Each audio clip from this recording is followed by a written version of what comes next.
Welcome to yet another exciting edition of Sports Extraordinary Weekend Edition here on Atlantic Television Network. On this very edition of the program, our focus will be on the World Cup qualifier between Nigeria and Lesotho coming up in the next couple of days. The list has been released by Jose Peseiro. I will take a look, an in-depth look at that list of 23-man players that will prosecute the encounter. And this weekend, it is the African Football League final weekend. Wydad Casablanca versus Sundowns of South Africa. Promises to be very thrilling. That will be our focus. Besides, we have a couple of swings from basketball, and of course, the others. The European League is still having an intense weekend. So we'll bring you all of these on the program, Sports Extraordinary Weekend Edition. Stay with us. When we return from a break, you will be smiling.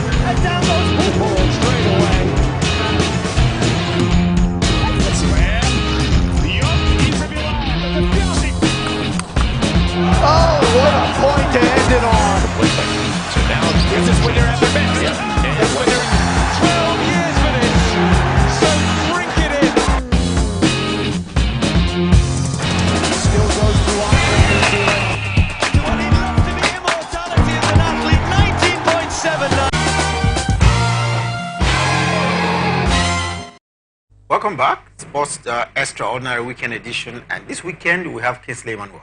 Thank you very much for having me, Siri. Very happy to be here this weekend. Well, talking about the weekend action, and we'll first take a look at a couple of in-swings coming from the world of basketball. Before we get to our main focus, like I mentioned earlier, our main focus will be a dissect a look at the Super Eagles team list ready to prosecute the encounter, the 2026 World Cup qualifier between Nigeria and Lesotho. But just before we look at that, let's look at the latest from the basketball front, especially on the local scene here. Rivers Hoopers has emerged as the Atlantic Conference finalists. After all, we've seen them win 6, in overall in the conference final. Kingsley, it looks very interesting. This weekend, we've seen the Rivers Hoopers emerge as Atlantic Conference champions. They took out their counterparts from the police machine overall, and this is looking very, very interesting. It turned out to be one where the champion, the team from Rivers, were overwhelming at the conference final. The edition course started, I think, on the 4th. The coach of the side actually said that they're actually going, of course, to get down to the Basketball African Football League, and that's what, of course, they're currently doing at the moment. 6 games, undefeated, in the conference. I think is a very huge one for Rivers Supers. Today they took down Police batting by 70 to 46. If you take a look at the margin at which they dispatched teams, of course, you definitely give it up to Rivers Supers. I think if you take a look at the team, the likes of Buchi and Coco, they've been the players, of course, that have been very, very instrumental for them this time around. You can also take away the tactical brilliance of back their championship stop, because it looks like their eyes on the basketball league ticket. They were inaugural, participant representing Nigeria.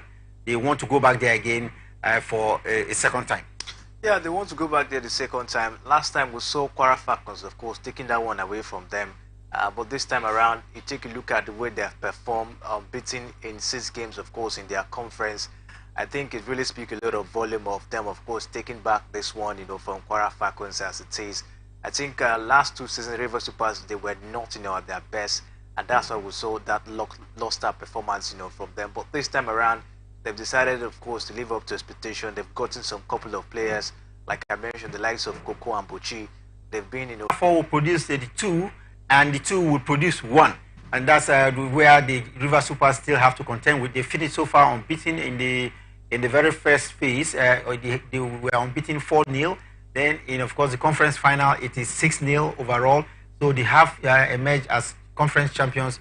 So they now have to go straight into the final 4, from where if they emerge as the top team or as champion, then they will be representing Nigeria at the basketball league. Of course, you know there are two conferences: the Savannah Conference and the Atlantic Conference. Atlantic Conference with the Rivers Hoopers.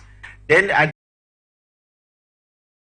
we've seen one played in Mexico the other day. But Kingsley, let's look at this weekend in the NBA. It looks very interesting where the in-season tournament is ongoing. And one of the matches played at the in-season tournament, the NBA in-season tournament, is the match between Phoenix Suns and LA Lakers. Talking about LA Lakers, one man that comes to your mind is LeBron James. And LeBron James has been able to lead his team to a 32-point win. Yesterday, with 32 points, a win over Phoenix Suns.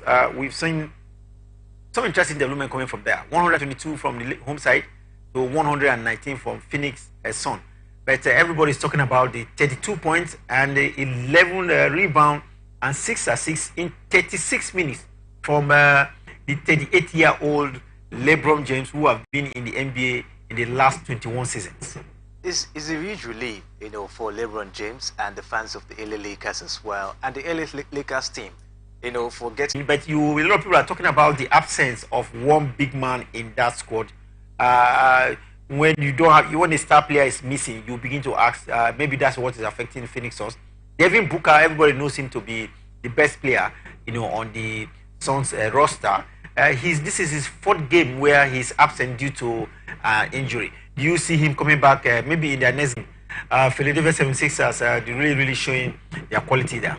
Really showing their quality. They are leading, of course, in their conference, and it really shows that they are as well ready for the season from what we've seen so far. Joel Embiid, of course, is one man that have been heading things down there in the Philadelphia 76ers. We saw how he led them in last season down to the playoff. Of course, they couldn't get down to the final to finish team. They actually put up about 33 points, in that particular live up to expectation, and the likes of Trey Maxey as well, who got 29 points for the Philadelphia 76ers. So for me, I think it was no match, for the Detroit Pistons in that particular encounter, because from what we've seen so far, the 76ers, they've gone 6 games now. They won 6 games. They've only lost once, since the season got started. So you could take a look at their form, and you know that yes, they have what it takes, of course, to execute that particular game. Washington Wizards is one of the teams taking part in the in-season tournament, and they were able to struggle at home because Charlotte Hornets beat them by 120 clean nets by 121 points to 107. Celtics had a very torrid season last time. It looks like they are beginning to make up early in the season. Yeah, they're beginning to.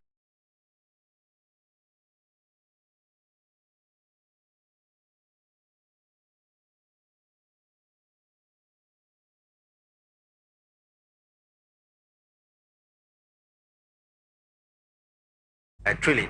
Time for us now to bring you the opener in our main focus for this weekend, and it has to do with the 2026 World Cup qualifier involving Nigeria and Lesotho. We have just yet another match after Lesotho encounter against Zimbabwe. But first, at the Godswill Park, what do you make of his performances? Every time he has come in, despite the fact that yes, he always invites him, we've not really seen the best of the man in between the stick, for the Super Eagles of Nigeria. Let's see, what it brings to the table. I think matches like this, we're going to be playing against Lesotho. I'm not seeing Lesotho to be that side that should give the Super Eagles of Nigeria much, headache, or problem. These are games where you should actually test run the other goalkeepers and see if they can actually live up to expectation. Yes, we know you're number one, but in a game like this against Lesotho, you know that yes, you might possibly grant out a result with this level of squad and players we have in the Super Eagles of Nigeria. It's actually an opportunity where you can test the player from the MPFA, especially the likes of Ojo, to see what he can actually bring to the table. But this over-reliance of Pesero on Francis Uzoho, I think, for me, is not a very good idea. I think it's some matches, especially those friendlies we just played, would have been an opportunity where he would have at least bring to the table. Let's look at the defense line and see what the defenders can bring to the table. It looks to me like a formidable midfield. Then the attack line as well. But we'll look at whether they were being affected by lack of playing time and quality as well when they do play. Stay with us. It is with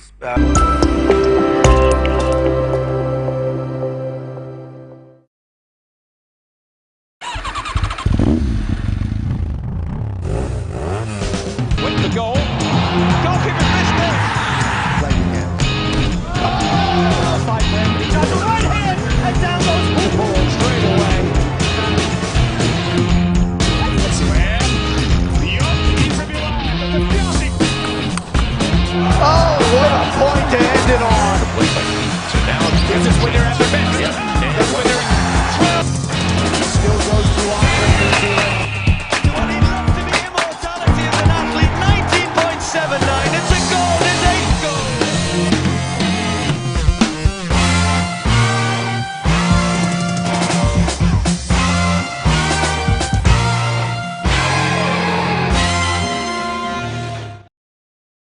It's a Sports Extraordinary Weekend edition here on Atlantic Television.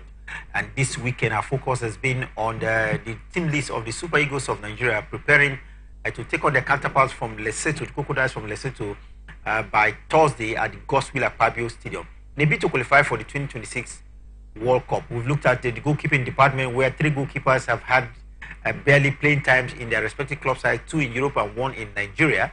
And a lot of people believe that the goalkeeping department has been one that has given a lot of headache to the Super Eagles of Nigeria.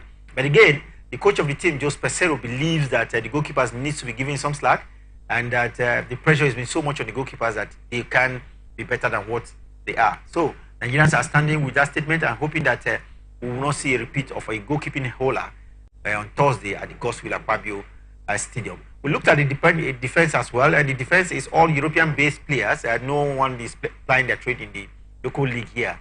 The players in the defense line cannot be said to be in the same mode with the goalkeepers because Nigeria. So for me, I think Jose Pesero should have actually looked at that sport. Why is Joe Aribo getting that, a game time always, in the Super Eagles of Nigeria, when he has not really lived up to expectation in his club side? Even the last time he was called to the Super, day in, day out. But he really have to, of course, step up his game. We actually saw more of him when he was at Everton than what we've seen so far, down there at farm. Yes, we know the season just got started. A lot of matches still need to be played. More time for him to showcase himself.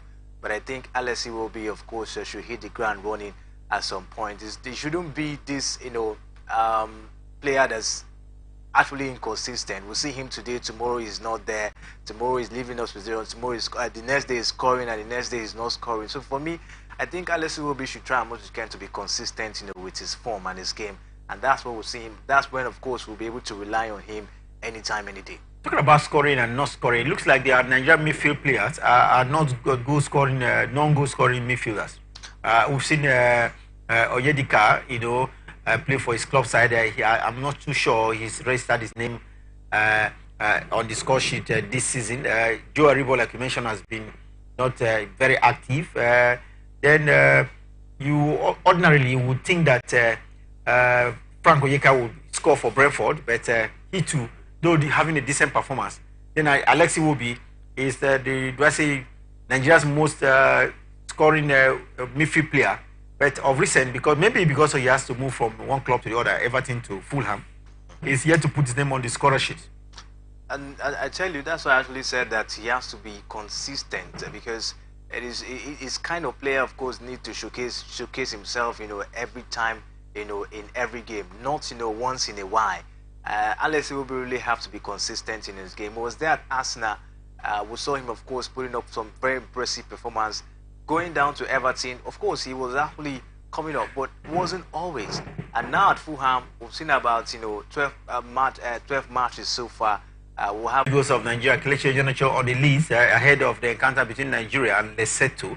Sadiq Umar, who plays for Real Sociedad in Spain, is one of the attackers invited for this encounter. Sadiq Umar doesn't seem to have gotten a good return when invited to the Super Eagles of Nigeria. So many persons have questioned Jose Pesero of inviting Sadiq Umar for this particular qualifiers. Why inviting Sadiq Umar? Is it because of the absence of Osimhen and the man Samuel Chukwueze? I don't really see him, Sadiq Umar, of course, fitting into that particular squad, as it stands, because the man have not really been very fantastic. Yes, he just came back from injury, the Eagles of Nigeria, so not a very bad player, you would say. He's a kind of player that could possibly deliver, when it's actually needed, at any point in time. For Moses Simon, I've not seen, his invitation being questionable at this point in time. The man has actually lived up to his expectations so far. And Demola Lukman, Atalanta FC player in Italy, he too doesn't have a decent return when playing for the Super Eagles of Nigeria. Doesn't have decent return, and so many persons actually question his pattern of play. Is it because he's not of the months? And the man has been getting a whole lot of accolade, and his invitation to the Super Eagles in this particular encounter, I think, is a good one. Definitely, we hope to see goals coming from him. He's against Lesotho, so I expect him to score, and Zimbabwe as well. I may not be picking players for Jose Pesero, but I think Victor Boniface will be leading the lines for this World Cup qualifier. Terem Murphy, who plays for Nice in France, looks like a complementary striker for the Super Eagles of Nigeria. Yeah, the complementary striker, you'll see, and I look forward to see what he brings down to the table, and especially And now that the likes of Chukwueze, Osimhen is not around, I think this is an opportunity where they have to showcase them. Week out in the Premiership in England. That was only impressive one. Yes, you will see since he came back from injury, the few matches we see him play for his side. Talking about Nottingham Forest, he has not really, actually get the goals he needed at this point in time. But Taiwo Awoniyi is that striker in the team. He always ginger the players, to play, the right, pattern, on the pitch of play. But for me, Victor Boniface is not left out of that picture. I think he can deliver in the Super Eagles of Nigeria against Lesotho and Zimbabwe. So I'm not seeing the Super Eagles of Nigeria finding it difficult, of course, to get the needed goals in this particular encounter. It's a World Cup qualifiers, and of course, Eze Pesiro will have it at the back of his mind that he don't need to take chances. He has to capitalize, get the needed point. Don't forget to have the likes of South Africa, in that particular group. So he should look ahead and, of course, get the best of players into the pitch and get the needed results at the end of the day. So for me, Victor Osimhen, I don't think he'll be missed when we have the likes of Kelechi Iheanacho and Victor Boniface. Kelechi Iheanacho definitely should be able to do better, and we have Boniface as president, and FIFA for coming up with this initiative and making it a reality, at the end of the day for Africa, football. And I think this will really go a long way, just like we talked about some time ago, in developing African football, because the amount of money is still open. 2-1. Yes, we know. But I think Sundowns still have that opportunity of capitalizing on this one. Coming over the 20,000 Loftus Stadium in South Africa. The coach of Wydad Casablanca, Adi Ramsey, believes that this will be now. Instead of football, playing football, both sides play similar type of football. They like to pass, they like to possess the ball, and they break away. But playing at home and with I say goal deficit. Do you think Mamelodi Sundowns will continue to pass and maybe look for an opportunity when they will be opening first line of Wydad Casablanca? But from what the coach of Wydad is saying, Ramsey, Adi, he believes that, supported by the coach of Sundowns, who believes that Mokoena believes that it's the best is the African Football League. We saw, the two teams, are they the very best you can find on the continent right now? Before they get here, of course, we saw the likes of Ahali, we saw the likes of TP Mazembe, we saw the likes of Esperance, in this one. Let's include our own Yimba Football Club as well. They actually got past all of these teams and went down, to the final. So you definitely give it up to them, give it up to the two teams that having Mamelodi Sundowns, of course, in this one, and the likes of Wydad. You really give it up to them. But of course, when you talk about pedigree in football, you give it to Wydad and probably Ahali when it comes to pedigree and in African football. Mamelodi Sundowns, of course, they are there, but they've not really gotten that much pedigree like the likes of Wydad Casablanca and Ahali, of course, of Egypt. But from what we see now, it means there is a huge level of football